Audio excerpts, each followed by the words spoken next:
Well, my restaurant is 70 years old. It's been there since 1939.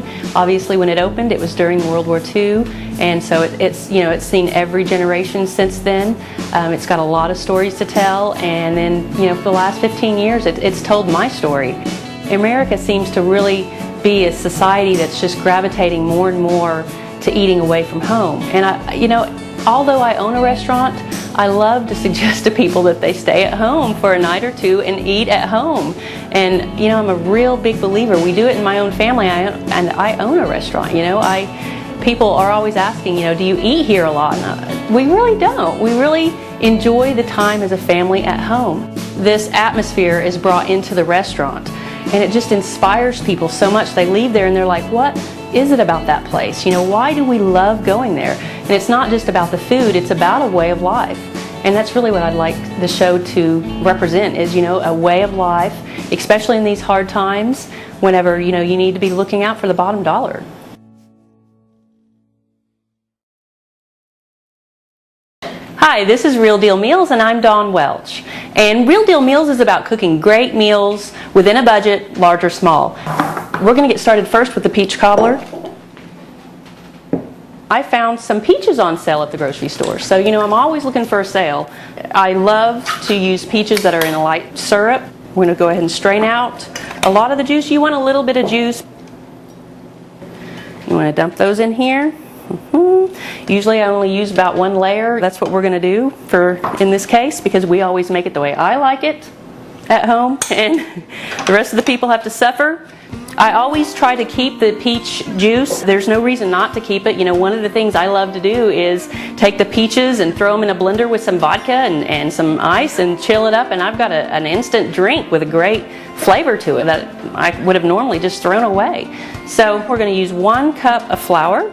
We do use a little bit extra sugar whenever you're doing this. 1 cup of sugar.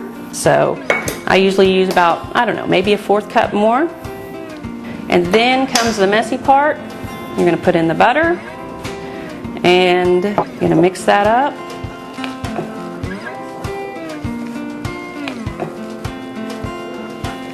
But then you kind of get your hands in there and crumble that up a little bit. You don't want it, really smooth, but you want it crumbly. So you just want to spread that across the top of your peach cobbler.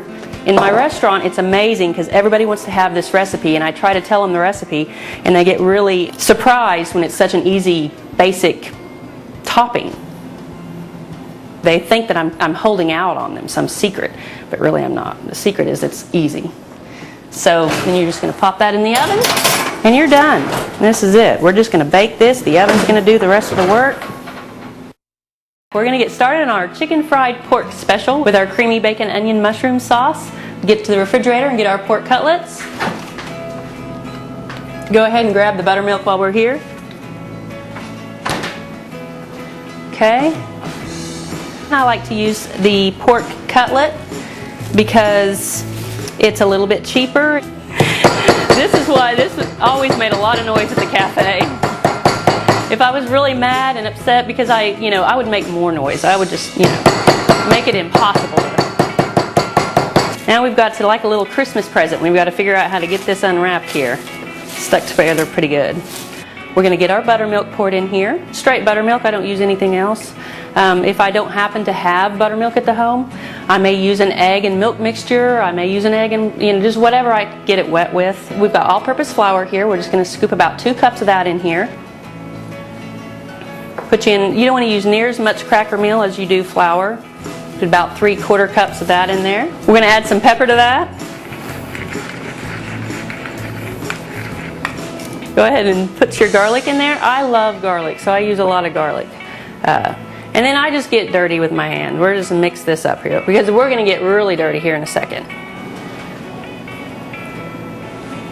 Put it in this station here. Use the heel of your hand, or whatever you want to call that part of your hand. You want to smash these down really good.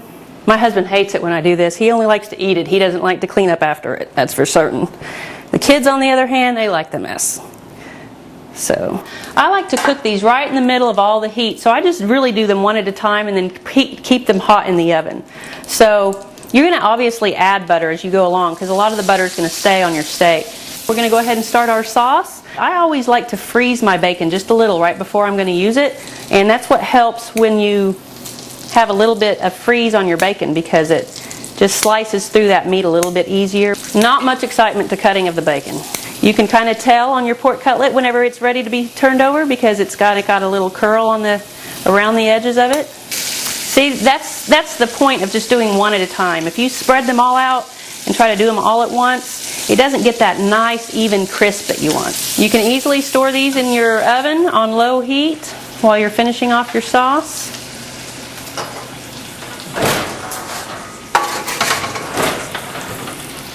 So we've got our onion.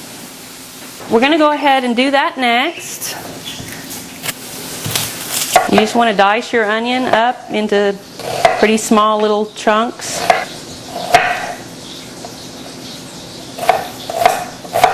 Add those onions in there. While those are sauteing, we can go ahead and do our mushrooms.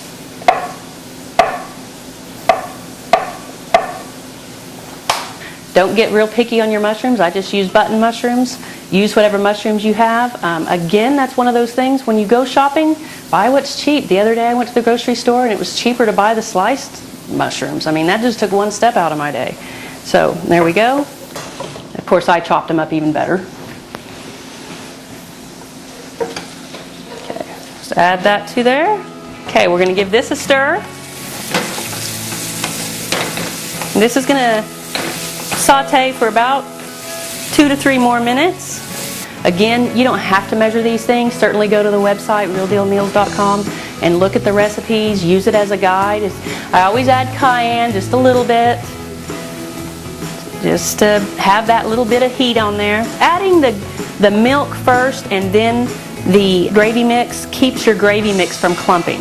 Just give this gravy about 2 to 3 more minutes to go ahead and thicken up all the way. And now we're almost home free with this. And we've got an awesome sauce, and we've made a few side dishes, so we're going to go ahead and get that all served up.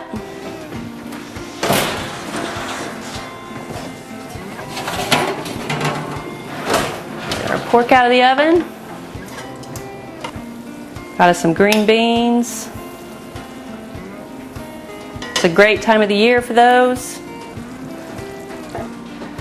These we fancied up with a little bit of sour cream and some scallions. So there you go. Okay, so now we're going to get our peach cobbler out of the oven and get it served up.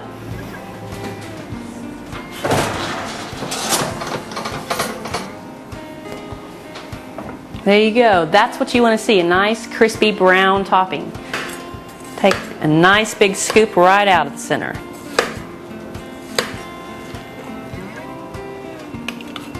And now we're going to put a nice big scoop of vanilla ice cream on the top of this peach cobbler. That doesn't look like enough ice cream to me. We're just going to add just a tad more. That looks like it can satisfy me.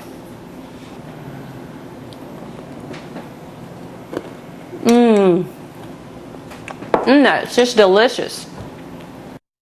I really just wanted to make a fried pork cutlet that you would top with a creamy bacon onion mushroom sauce, and then serve it with a nice side of green beans and some mashed potatoes, and it's a very simple meal that you can do for 4 people for under $10. So that's something that doesn't really sink into people. They don't realize that if you take a family of 4 out to the restaurant, it's going to cost you $40. So you're saving 4 times that amount by doing this at home, and you're going to have a good time with your family doing it. There's hardly a child that leaves the house that doesn't say, "Do you guys do this? Is this for real every night?"